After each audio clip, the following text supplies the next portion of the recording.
Yet whenever objections were raised regarding freedom of speech, the authorities stressed that Egypt's record compared favorably to neighboring Arab countries. But some had higher aspirations. Why compare Egypt to Syria? Why not compare it to Sweden? Or is Egypt not worthy?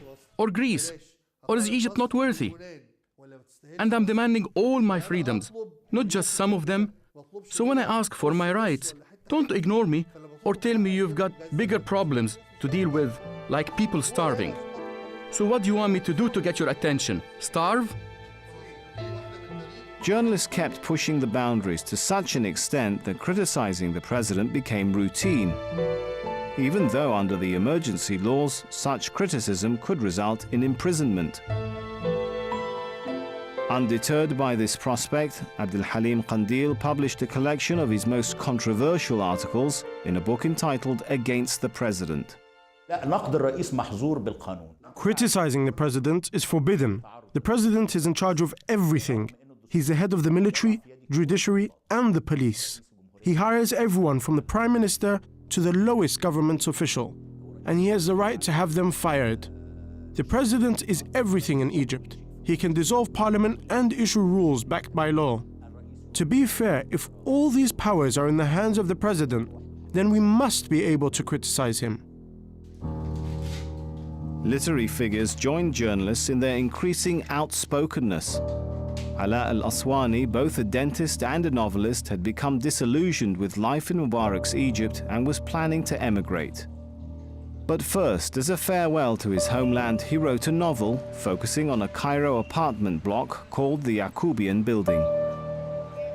Through its fictional inhabitants, al-Aswani produced a scathing critique of his country. The book may have been a work of fiction, but the author stood accused by many of defaming both individuals and Egyptian society as a whole. This happened with many great authors in the world like Balzac and Dostoevsky, who wrote about the negative aspects of their countries. But you can't then accuse them of tarnishing the image of their country. An author doesn't try to encourage tourism. Literature is supposed to show you the bad side of the good and the good side of the bad. The novel was a huge success, and following unprecedented sales throughout the Middle East, a big-budget feature film was produced, ensuring that the story reached an even wider audience. يكمل كلامنا لما نطلع فوق الناس بتبص علينا. يبصوا علينا ليه؟ يبصوا على البلد اللي باظت. يبصوا على العمارات اللي كانت أحسن من عمارات أوروبا. دلوقتي بقت مسابل من فوق ومن تحت مسخ. إحنا في زمن المسخ.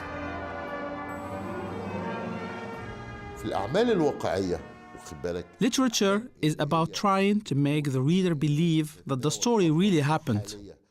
When your character is close to someone in society, people think it was intentional.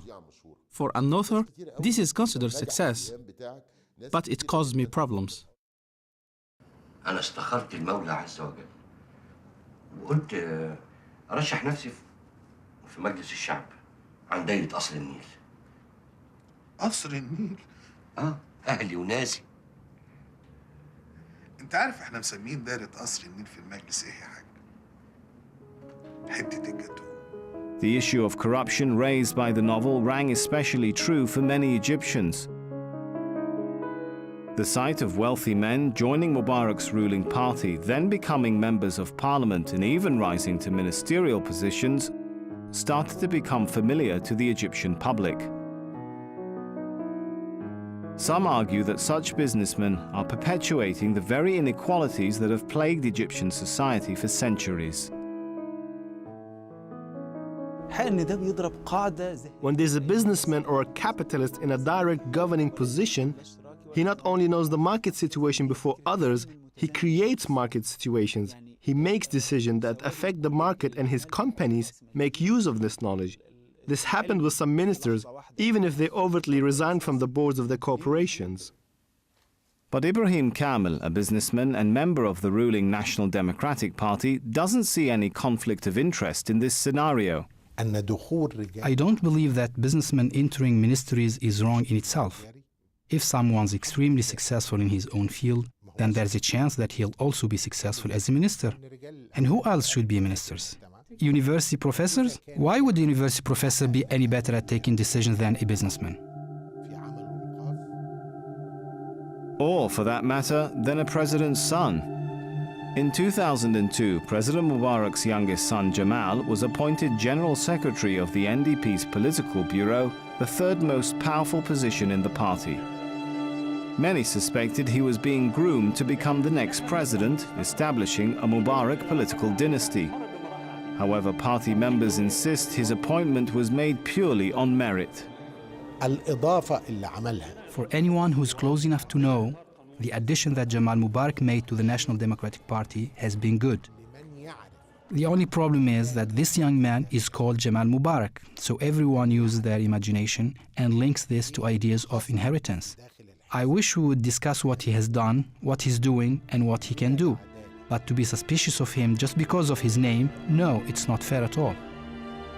But fair or not, Jamal Mubarak's influential position in the party was seen by many as a perfect illustration of the inequalities in Egyptian society, in which power is concentrated in the hands of the privileged few. And as the gap between the haves and the have-nots widened, it seemed that two nations were living side by side in Egypt. A majority which could only afford the bare necessities, and a minority living in the lap of luxury.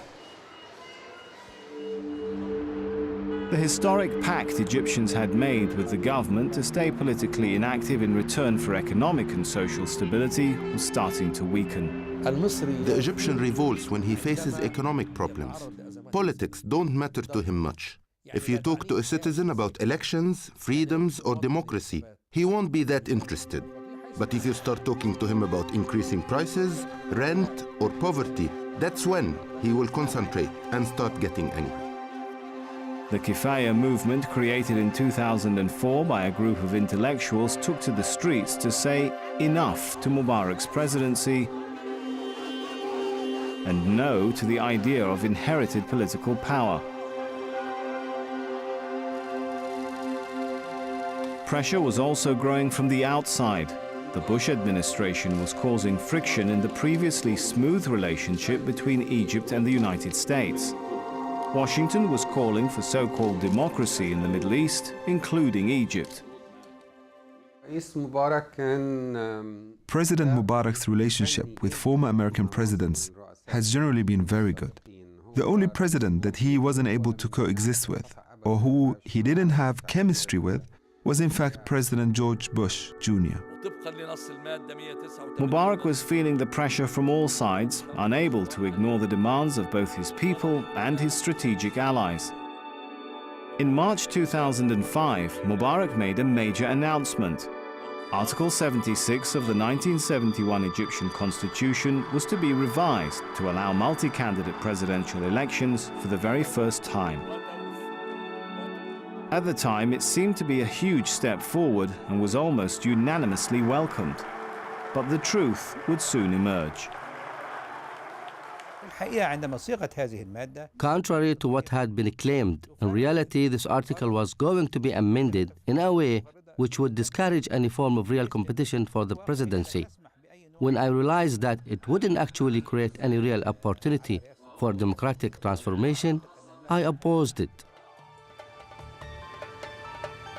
Despite the controversy generated by the announcement, the constitutional amendment went ahead. In an historic first, Egyptians were being invited to choose their next president. September 2005, and Egypt, for the first time in its history, was experiencing election fever. Many Egyptians enjoyed playing along with the performance. Candidates they only vaguely recognized were being nominated as competitors to the president. Mubarak, presented in casual clothes, was reintroduced to the people in a modern Western-influenced campaign. And even though by now he had been ruling Egypt for 24 years, Mubarak began to declare his future dreams and vision for the country. But to many Egyptians, memories of the unrealized dreams of his tenure were still fresh in their minds. Election slogans such as "Crossing into the Future" adorned billboards throughout the country, alongside Mubarak's image, which appeared to make him look much younger than his 77 years. And on the 27th of September 2005, Mubarak was duly confirmed as president for a 5th term. He was portrayed by his supporters as Egypt's first ever democratically elected president.